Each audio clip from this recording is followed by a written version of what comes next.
Ayan na. So earlier, we discussed that in chemistry, we need measurements, diba? So, um, we have lots of measurement systems. We have three, no?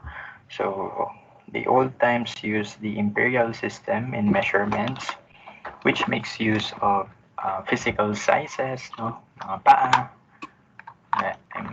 What I mean by that is literal na body size yung ginagamit for measurement. For example, 1 feet, isang dangkal sa Tagalog, no? Isang paa, isang talampakan, so on and so forth, no? So, yun yung old ways of measurement, no? Pero, as time progresses, we develop more logical and more scientific ways of measure. Ming, wait lang. Pusa. Dito ka. Yun. So, yun. So, as time progresses, no, and what happened is that we are able to develop measurement systems that are more logical and are based on science. No? What I mean by that, for example, when we measure distances before, we use feet, diba? Okay, but this time we use meters now, which is based on the distance traveled by light in 1 over 299 million something of a second, diba? So, yun yung definition niya. What else, no? Ming naman. Makulit yung pusa. Okay. So, with those ideas, we developed eventually the SI units, no? Wherein we have 7 base units and we can expand these units by the definition of other uh, measurement styles. Teka lang, yung pusa talaga. Yan ka. Ayan. So we can expand the usage of SI units depending on the definition of our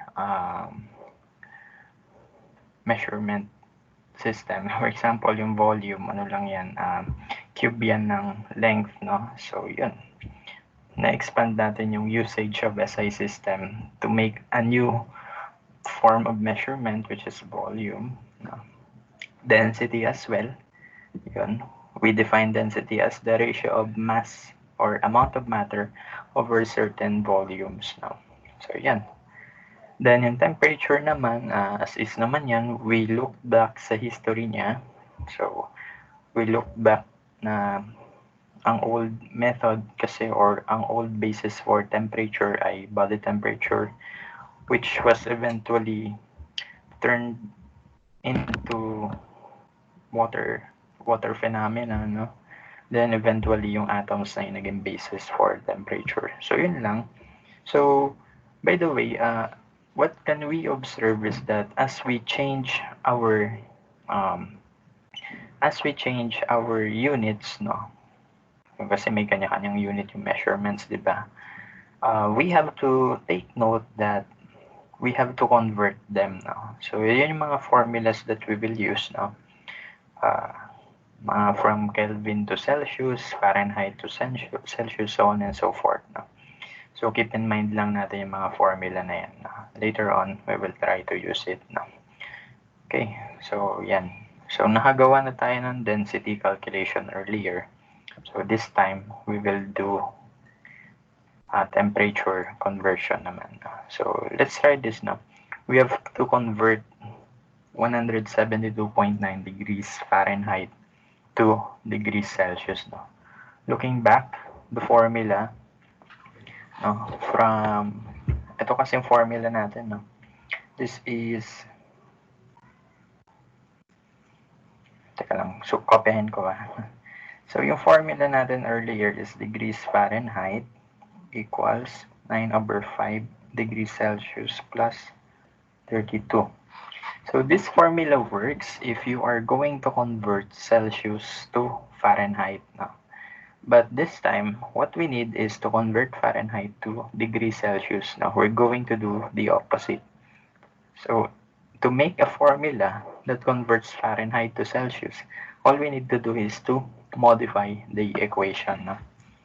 So, we will do it algebraically. No? So, what we're going to do first is we will subtract 32 on both sides, no?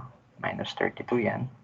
So this one will cancel. So we'll have Fahrenheit minus 32 equals 9/5 degrees Celsius, no?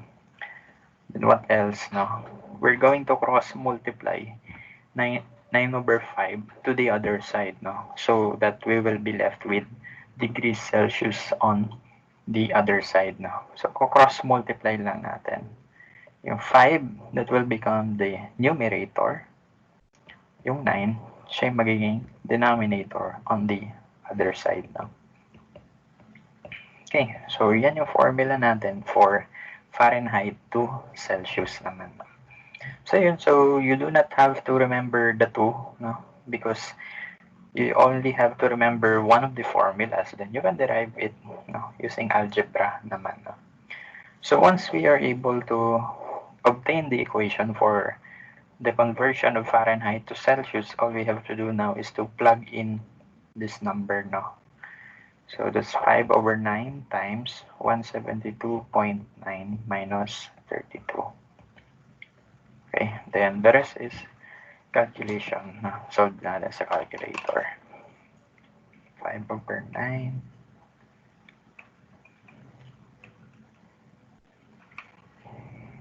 Ayan. So, the Celsius reading is 78.28 degrees Celsius, no? So, ayan. So, we have to convert, no? If we're going to use 1 unit, no, to another unit, no? So, ayan. Just for them to be mathematically consistent, no? Hindi pwede yung palitan mo na lang yung unit. Bawal yun, no? May mathematical equations that we need to remember to do that. No? Bakit, no? Kasi may incident before sa United States, no? Ang nangyari before noon, ano to around 2000s nata. 1999 daw pala, no? Ito yung nangyari, no? The scientists at NASA work on with the Mars Climate Orbiter, no? Okay. Ito kasi yung problem with the United States. They don't like the metric system, no? Pero, our language and science makes use of metric system, no? Pero sila, gusto nila imperial system. So what happened is that, they use the units interchangeably. Pero you have to keep in mind the conversion factors. Pero yun yung problem, no? Kasi there was this time na hindi nila na-convert yung units, no? So yan, upon entering the Mars orbit, itong Mars Climate Orbiter, kunwari ito yung Mars, ito na siya, papalapit na siya sa Mars. So it has to burn fuel, no, for it to be inserted sa Mars orbit, no. So ganun kasi nangyayari. So hindi nila kinonvert yung units, no. All they did is just they switch pounds to Newton, na. And magkaibang magkaibang amount ng force, no? Kasi 1 pound of force is equal to 4.45 newtons, di ba? So that means pounds is greater in terms of force than newtons na nasa metric, di ba? So, hindi nila ginawa yan, no? What they did is that they entered the number in newtons. Hindi nila convert yung pounds into newtons, no? Pinindot lang nila yung number. Then what happened, no? Ayun, so nasira yung rocket, no?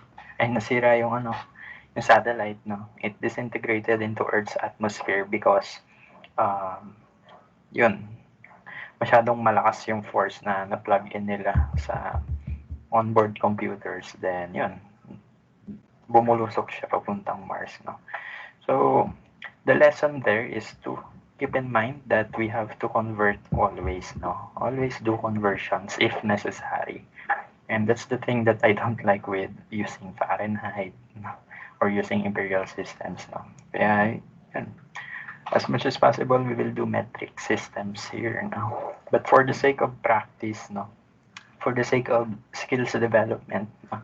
We will do more conversions later on. So, yun lang, no? Okay, so with that, now let's try to answer some problems. Mamaya pakita natin yung mga units, no? Teka lang. Hanap tayong problem. Dito na lang, no? Ay, may sagot pala to. Burahin ko na yung sagot. Ito yung kasi sinasagutan namin eh.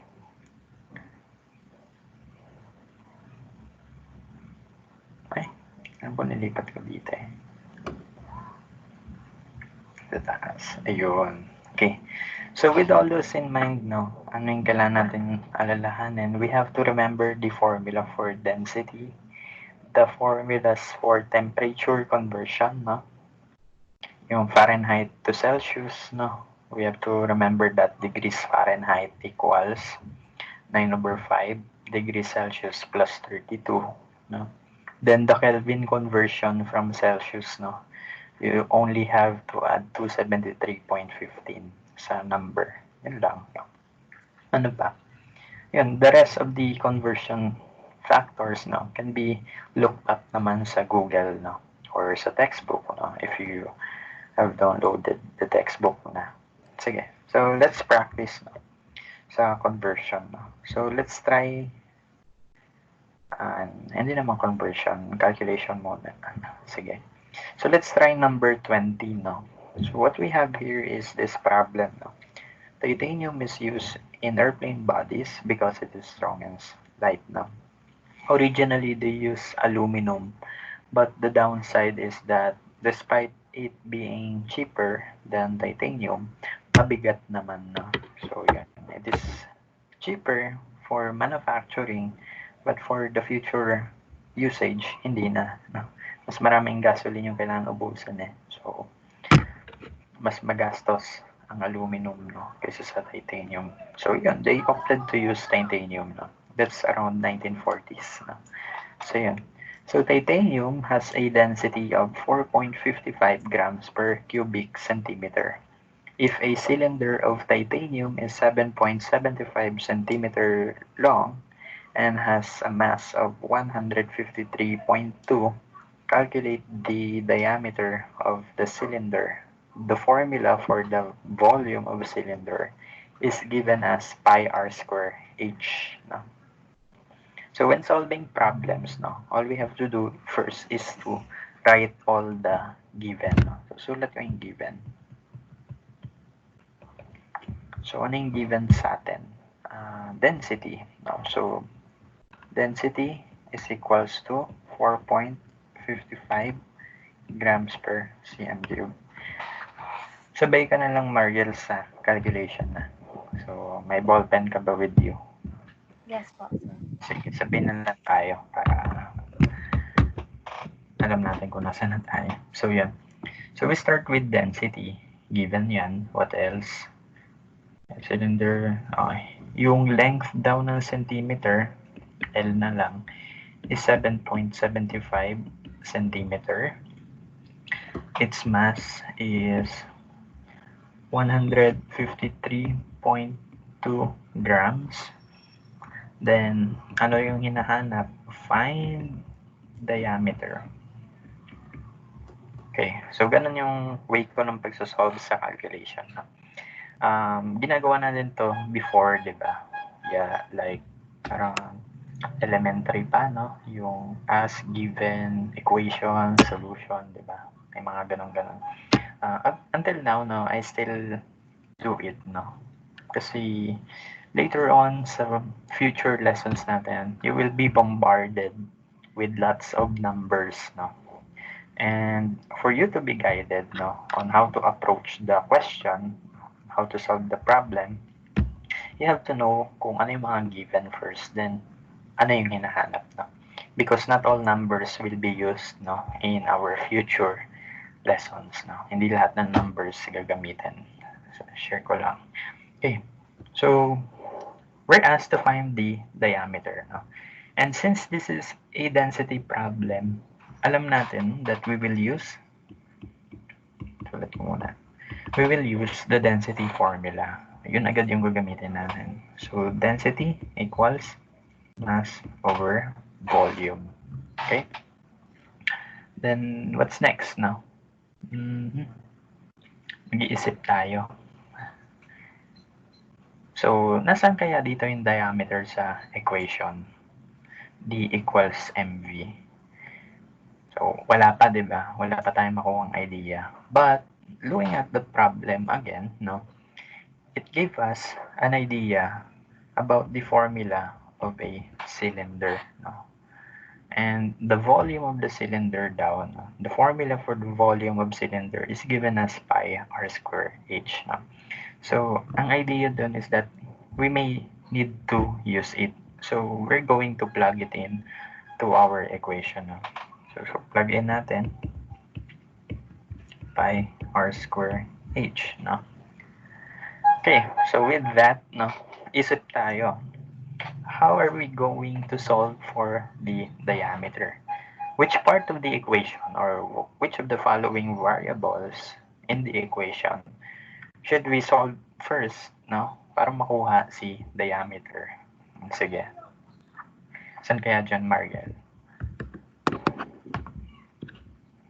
Wala yung iba natin kasama, so ikaw lang talaga matatanong ko. Asan kaya dyan makukuha si diameter? We have density, mass, pi, radius square, height. Radius po, sir. Yun, sa radius, no? We know that there is a relationship, no, between radius and diameter. So, we know that diameter, diam, is equals to twice the radius. So that means we have to solve first for the r. So to do that, we're going to do cross multiplications.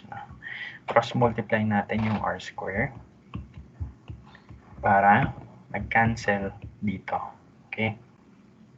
But pagdating natin dito sa left side of the equation, may kasama siyang density. So to cancel density on the left side of the equation, we have to divide both sides by density so we can cancel them. Okay? So the final equation will be r squared equals mass pi density height. Then since we are just solving for the radius, not the square of the radius, we're going to take the square root of this term. No? So yan. So check natin, no, before we proceed plugging in all the numbers, let's see if kompleto na yung information natin. So for mass, given yon, ito yon. For pi, this is constant. D is the density, ayun. How about the height? No? Yung height, yung length natin. No? Because remember, for a cylinder, ito yung radius, ito yung height or length. No? So, ganun lang. So, okay. So, we can solve for the problem since all variables, no, are given naman. So, we're going to plug in all the numbers, including the units. No? So, for mass, that's 153.2 grams divided by the value of pi. By the way, no, when using pi, wag siya 3.14. No? Gawin natin is, we plug in all the values of pi. No? So, how are we going to do that? No? Ito lang, pakita ko. So, for example, this is your calculator. Huwag tayo mag 3.14 na. Huwag ganyan. So, to access pi, ito, sa times 10 raised to x, you have your pi there. So, since it is in yellow, it can be only accessed if you press shift, no? Pag red naman, the alpha, yung pipindutin. So, since yellow siya, we're going to press shift, then the corresponding key, no? So, we can access the pi. So, pressing that, we get pi, no? All numbers are complete now. Ayan. So, yun. Okay. May lumabas sa screen. Pakita natin ulit. Okay, may napindot pala. So, you press shift, then pi. So, yun. Para lumabas yung pi, no?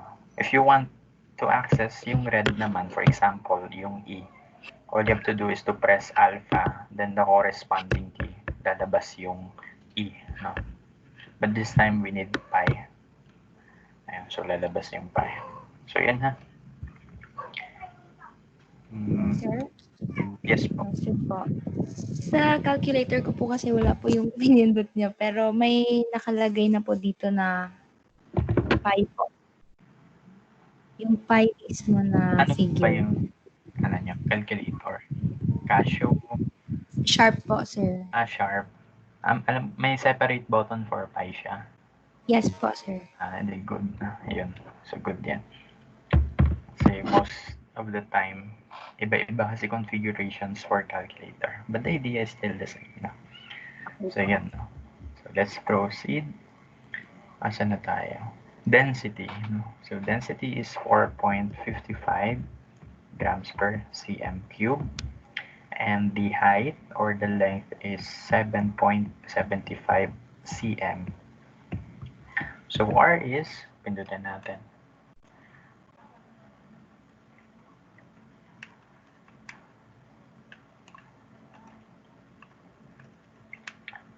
Okay, so the value is 1.18. 2 decimal places muna. Hindi ba nakuha mo? Lang po, sir. Sige po.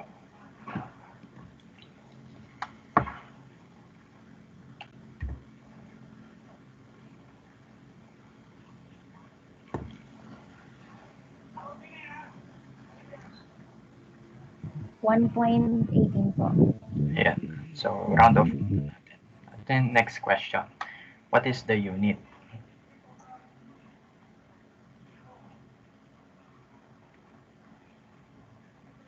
Okay. So, ang units, no, they still follow the same concept with numbers. They can be cancelled, no? So, for example, we have grams in the numerator. We can cancel the grams also found in the denominator. Okay? As well as for the centimeter, no? Itong centimeter sa baba, nasa numerator to. Itong centimeter nasa denominator sa baba, no?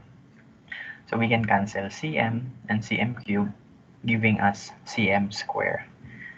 So in terms of units, no, what happened is ganito. Sulat ko ha. We have grams in the numerator, grams per cm cube for density, cm for the length, no, or the height, no. So we can cancel grams, yung cm then, we're left with 2 more cm units, no. So what we have now is 1 over cm square. Okay, so the question here is, how do we deal with a fraction? With fraction, how do we deal with a fraction in the denominator? Paano kaya natin siya i-resolve?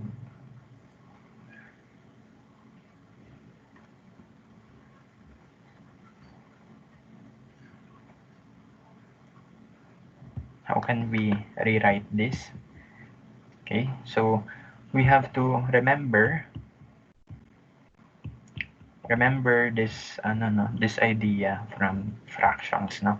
If you have a denominator with fractions, you can rewrite this as the numerator times the reciprocal of the denominator. So you're going to switch the numbers, no, the places of the number. So yung C magiging numerator, yung B magiging denominator. So again, ano yung ginawa natin, no? Yung numerator nyo, you will copy it. But for the denominator part, you're going to get its reciprocal. No?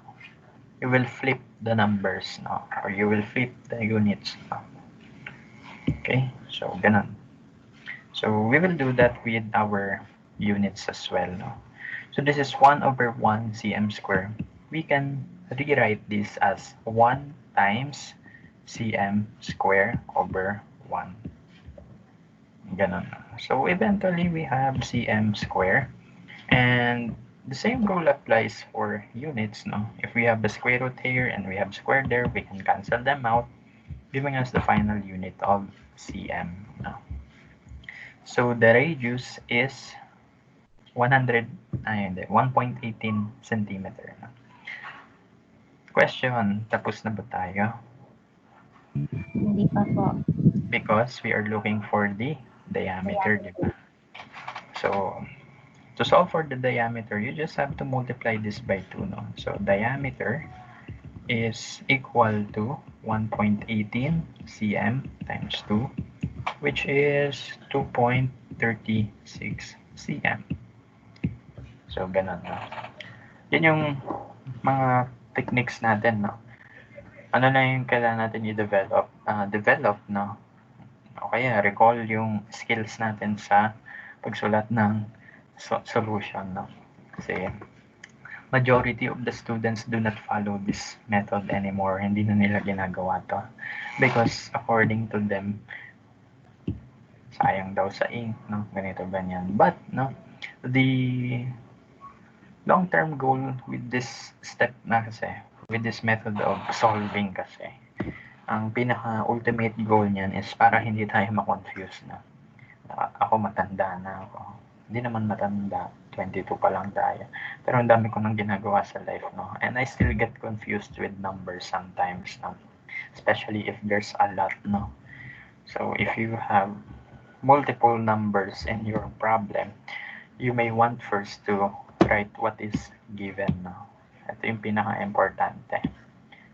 You have to write first the given, then kung ano yung nahanap for you to be guided. Then, you write the equations, no, necessary to answer the problem. Okay, so, ayan. No? Tapos na tayo. Number, ano kaya pwede sagutan?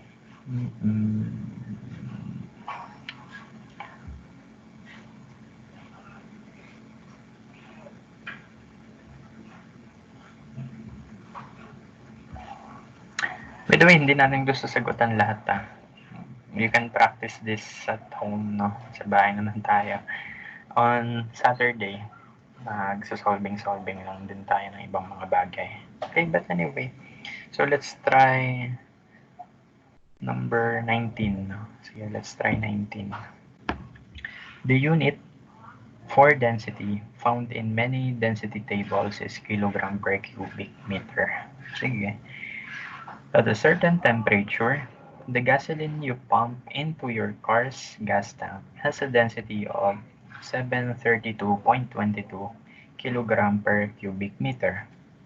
If your tank has a capacity of 14 gallons, how many grams of gasoline are in your tank when it is full? How many pounds? Ang daming tinatanong. But anyway, sige, let's proceed now. 19, let's write down the given information. The density is 732.22 kilogram per cubic meter. Okay? Sige. Tapos, yung capacity or yung volume ng tank, no, is 14 gallons at maximum. Daming calculation pala na yun. Find, letter A, grams of gasoline when the tank is full, and B, pounds of gasoline when it is full also. Okay. So, yun yung given natin. No? Okay.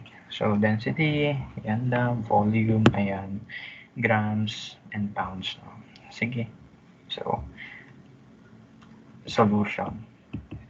So, since this is a density problem, hindi i-write natin yung density equation. Okay. Whereas, what is the mass of the gasoline? No? Yung mass, pwedeng grams, pwedeng pounds. No? Okay. So, goods tayo doon. We know that mass is missing. So, we have to rewrite the equation in terms of mass. So, all we have to do is just to cross multiply volume and density. Then what's next? Going to plug in the numbers. Plug in muna natin.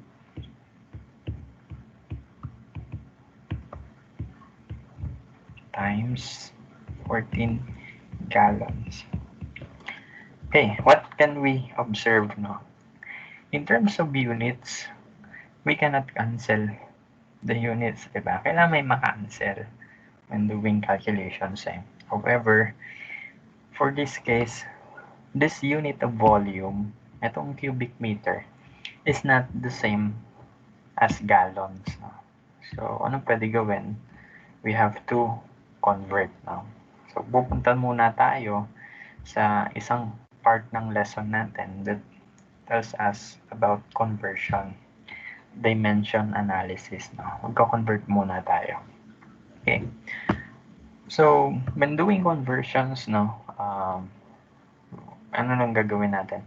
We're going to look for the conversion factors, no? Conversion factors are the equivalence of two different units, no, with a certain value. For example, how many ml are there in 1.63 liters, no? As you can see, ml and liters are not the same unit, no? Pero what do we know? The m in ml is milli, no? So, yan. Ibig sabihin, may idea tayo that 1,000 of it is equivalent to 1 liter. Okay, so we can use the idea of this conversion factor. So all we have to do is to write the given quantity. This is our given quantity, diba? And we have to multiply it with the conversion factor. Okay, so how is the conversion factor written in the first place? Why is it written like that now? So in writing conversion factors, we want the given quantities unit to be cancelled to that of the conversion factor. Kailangan may makancel. So for them to cancel out, kailangan if the given quantity unit is in the numerator, yung counterpart niya sa conversion factor should be in the denominator. For example, nasa numerator si liters, so kailangan nasa denominator yung liters sa conversion factor. Then yung equivalent unit niya yung nasa taas, no? So ganun. Kunwari ito nasa baba, edi dapat ito yung nasa taas, no? Kunwari ito yung nasa baba, ito yung ilalagay naman natin dito sa taas. So yun, we always have to make sure that the units will cancel out, no? So doing so, we get the answer of 1630 ml, no? 1630 milliliters, no? Okay. So mali yung mali yung hindi sila magka-cancel out, no? Kasi mapapansin nyo what will happen, no?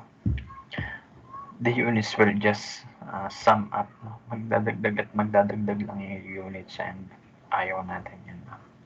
Okay, so let's have some examples. The speed of sound in air is about 343 meters per second. What is the speed in miles per hour? So, ano gagawin natin? Meter per second, gagawin nating miles per hour. So there should be a way to convert meters and miles and seconds to hours, no?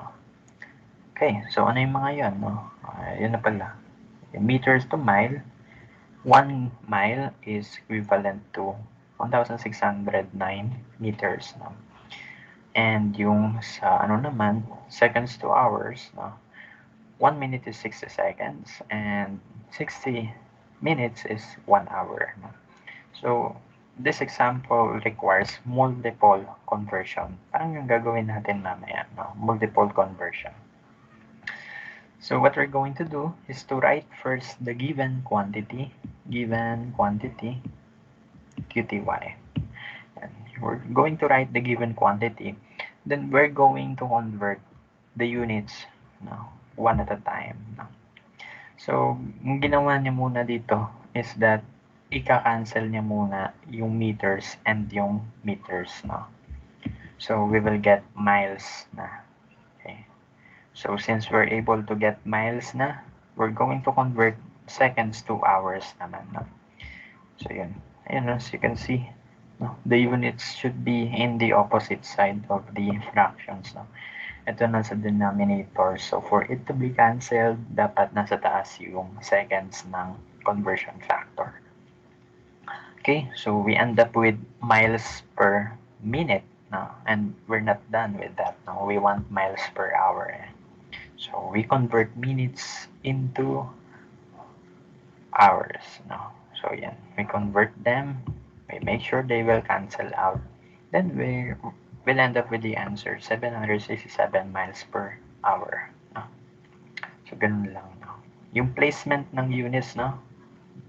Make sure that they will cancel out kahit anong mangyari. Ay, tapos na pala yung PowerPoint. Sige.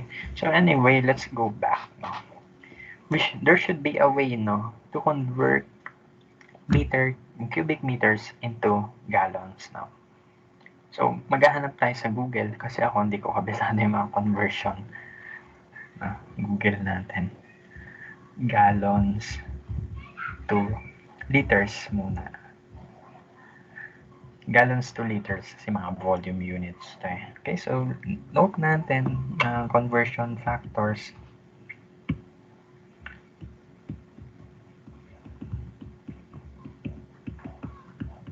Conversion factors na gagamitin natin, 1 gallon equal to 3.785 liters. By the way, no, ito yung pangit sa imperial system. Iba yung US gallon sa British gallon. No? Pero the textbook kasi is from the United States naman. So I assume that it is US gallons. No? Ay, tignan nyo. Iba-iba yan eh. US. Diba? Ay, ewan ko sa kanila. I don't like imperial system talaga. Okay. So yan, copyhin ko na lang yan. Then, what else, no? What else do we know, no? Ano pa? Yung 1 liter, this is equivalent to 1,000 ml. What else do we know? Yung 1 ml, that is equivalent to 1 cm. Ito yung mga given kanina. Yun sa volume, sa PowerPoint. Check natin. Ito yun, no? Asan yung volume? Yan. So, kinuha ko yung ito. Yan. 1 liter, 1,000 ml, or 1,000 cm cube. Cm cube pala.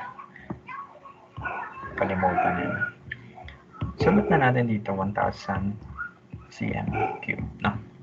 Okay. So, I believe, no? Ay, hindi pa pala. I believe agad. 1 kilogram pa pala.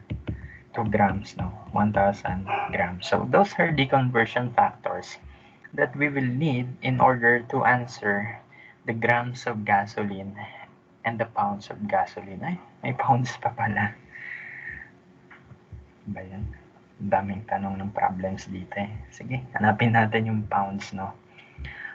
Pounds to grams. Grams na lang.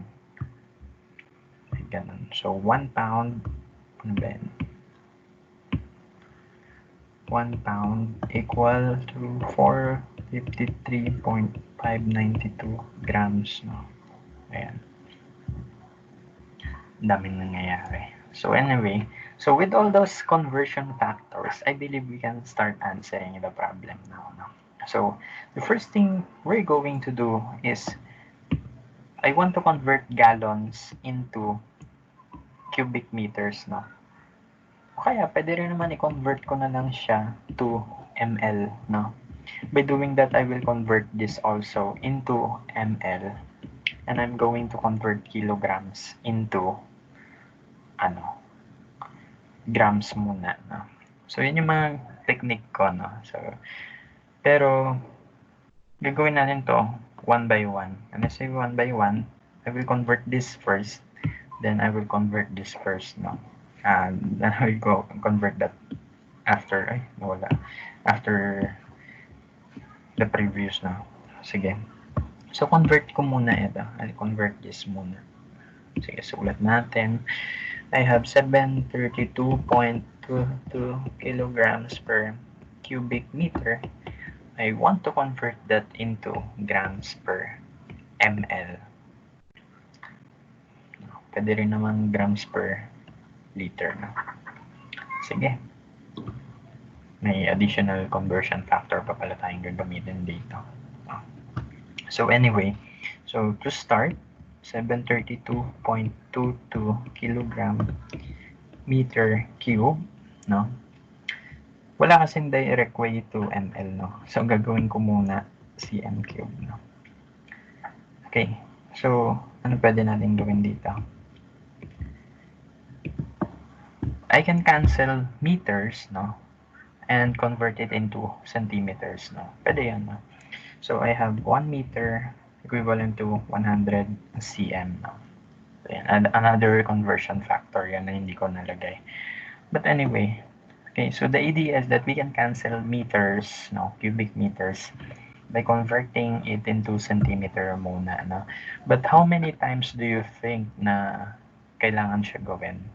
How many times do we have to convert this, no? Okay, so the answer would be depending on the exponent of your meter, no? Ang exponent ng meter in our conversion factor is 1. For the given quantity, that is 3, no? So that means I have to convert this 3 times, no?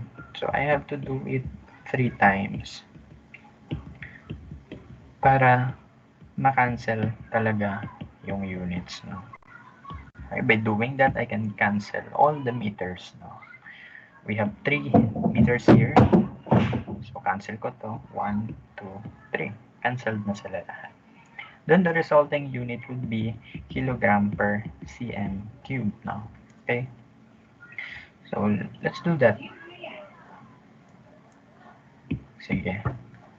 So 732.22 kilogram per cubic meter times, ay ito na pala, kinopya ko pa, pwede na pala ito isolve.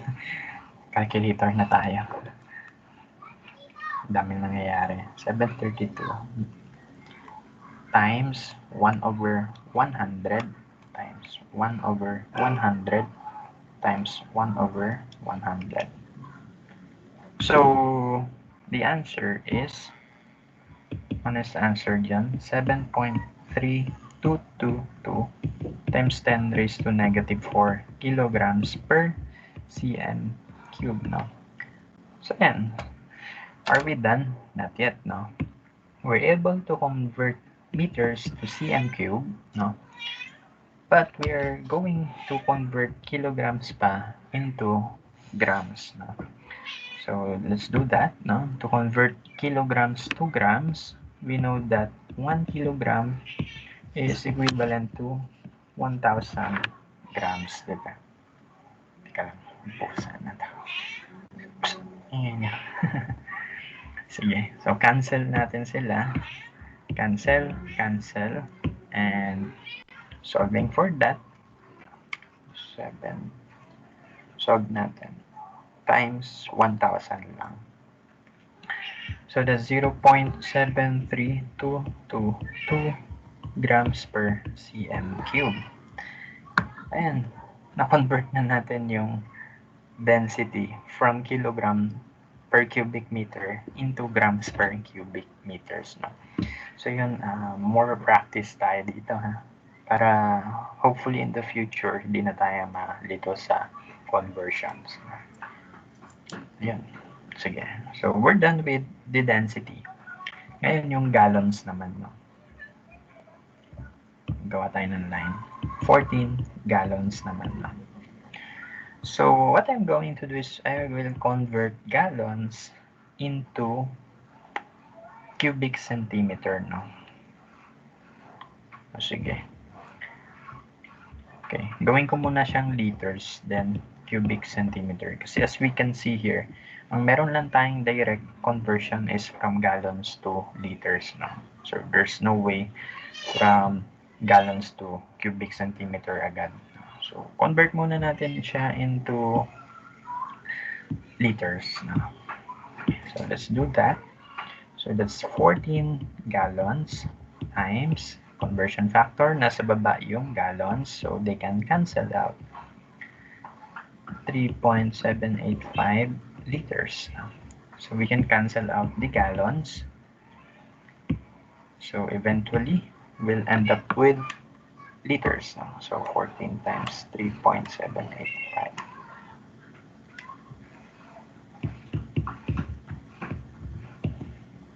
So 52.99. Then, what's next? No? We're going to convert that into cubic centimeter or ml. No? So, paano yun? 1 liter is 1,000 cubic centimeter. Just like that. We can cancel liters. And this will now be equal to, we're just going to multiply this by 1,000 naman. So, 52990 cm cube now. Okay, so yeah. So we now converted density into grams per cubic centimeter. We converted gallons as well into cubic centimeter. So now we can solve for the mass. No?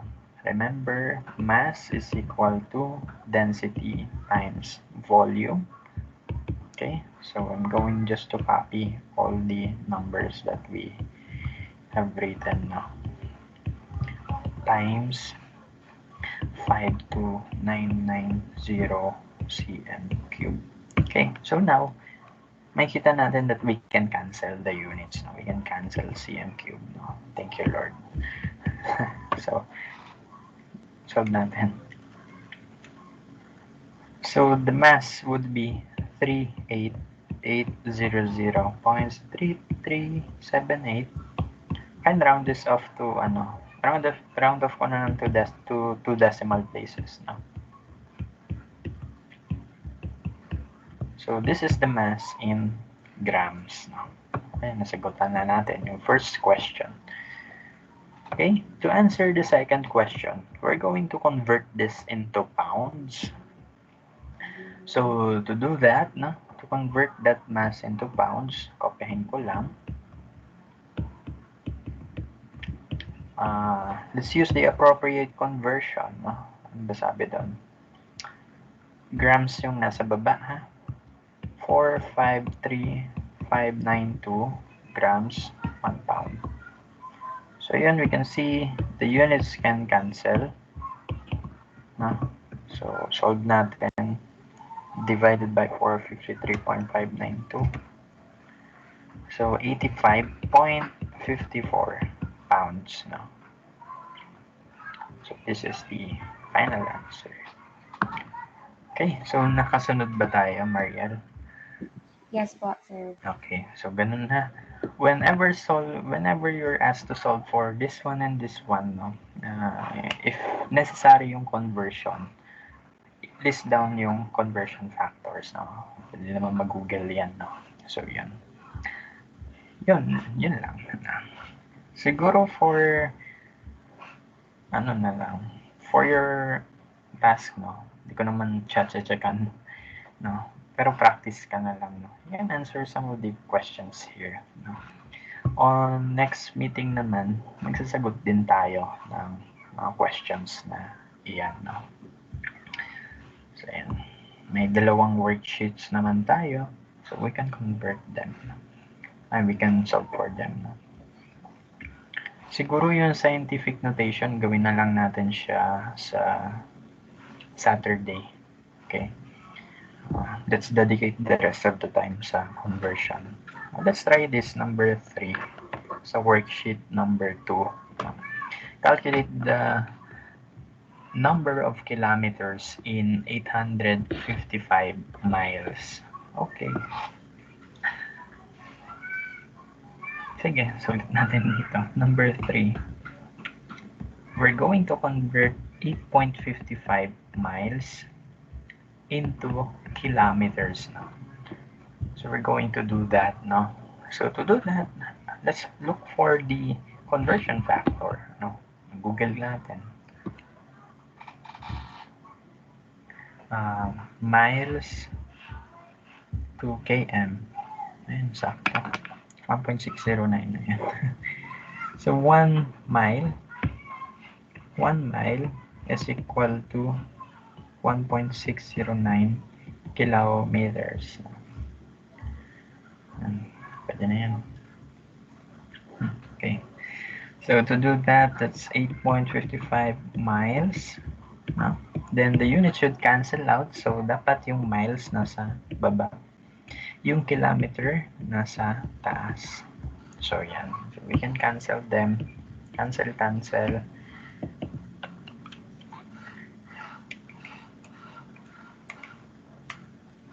13.75695 km. Round off ko siya to 2 decimal places. So 13.76 kilometers. No? So yun.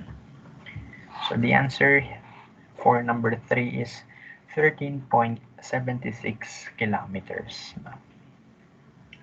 Number 4. Convert the speed of sound 332 meters per second. Gawin daw natin siyang miles per hour. Okay.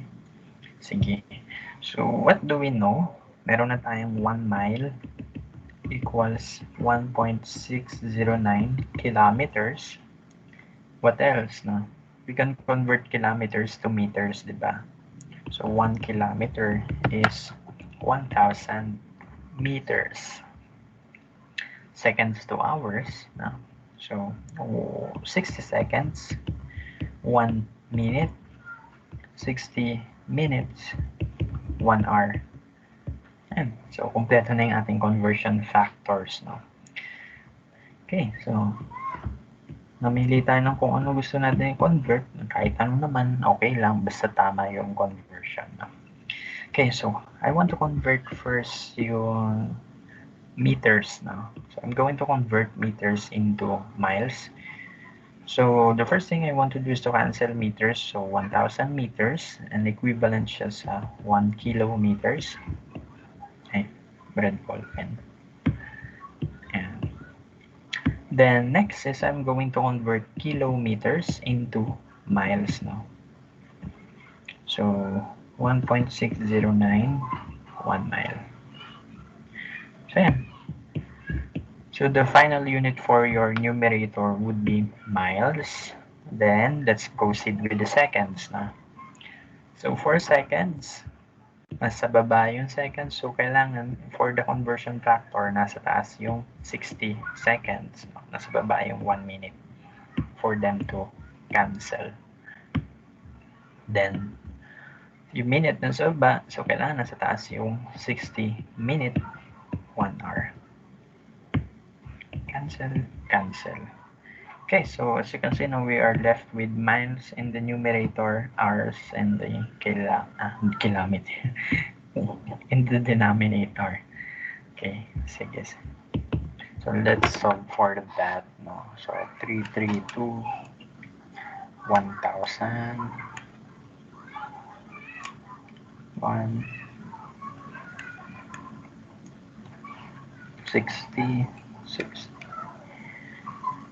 Ano sagot mo, Mariel? Solve pa po, sir. Sige po.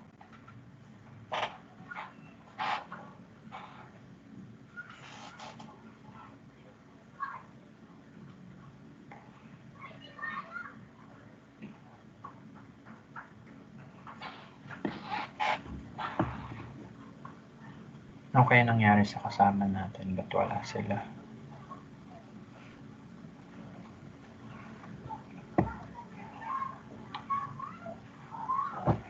$742.82, sir. And 742.82 miles per hour. So yun.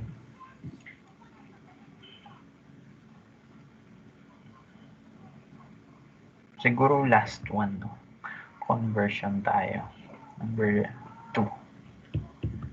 Temperature naman. 64 degrees Celsius to Fahrenheit. And that's for letter A. Letter B, that's 47 degrees Fahrenheit to degrees Celsius. Then I wanted to convert to Kelvin then, no? Sige. Okay, no? So, the last activity natin, no, para makapagpahinga ka na rin, no, is to convert 64 degrees Celsius to Fahrenheit, then Fahrenheit to degrees Celsius. Okay? So, remember the formula that we have earlier, no? So, that's degrees Fahrenheit equals 9/5 degrees Celsius plus 32, no? Okay? So, this is one of the formula we will use. The other one would be the conversion from Fahrenheit to Celsius. No? So that's degrees Celsius equals 5/9 times degrees Fahrenheit minus 32. Yan. So sige, we can start na. No? Letter A, 64 degrees Celsius. Paplug in lang pala natin to. No? Sige, so degrees Fahrenheit is equals to 9/5 times the number, which is 64 degrees Celsius plus 32. I usually drop the units para hindi tayo malito. So, yun. So, it's 9/5 times 64 plus 32. So, that's 147.2 degrees Fahrenheit. No? Always attach the unit after solving, ha? So, for letter B, conversions. So, for letter B, we're going to convert Fahrenheit to Celsius. So, that would be degrees Celsius equals 5/9 times 47 minus 32. Sige, solve natin. 5/9, 47 minus 32. 8.33 degrees Celsius. And if you want to convert your Celsius into Kelvin, no, the formula is just Kelvin is equals to degrees Celsius plus 273.15. No? So, yun lang naman yung equation niya. So, let's do that. No? So, to solve for Kelvin, that is just the number for Celsius, which is 8.33 plus 273.15. No? And our final answer would be 281.48 Kelvin. Hindi siya degrees Kelvin, ha? Kelvin lang. So, yan. Nasundan po ba, Mariel? Yes po, sir. Thank you for your participation. No? So, I hope by Saturday we will be able to meet all other friends. One-on-one tayo dito. But anyway, so I hope no na may natutunan tayo today, no. So siguro your task would be try to answer other problems, no. Ako kasi I don't require people to do stuff, no. Pero I give you the materials naman to work with, no. Kaya ano, yan, no. So we will continue our discussion on this on Saturday, no. So yan. So yan lang. So thank you, Marian, for participating. Thank you po, sir. Okay, so salamat and I'll see you on Saturday. Sige. So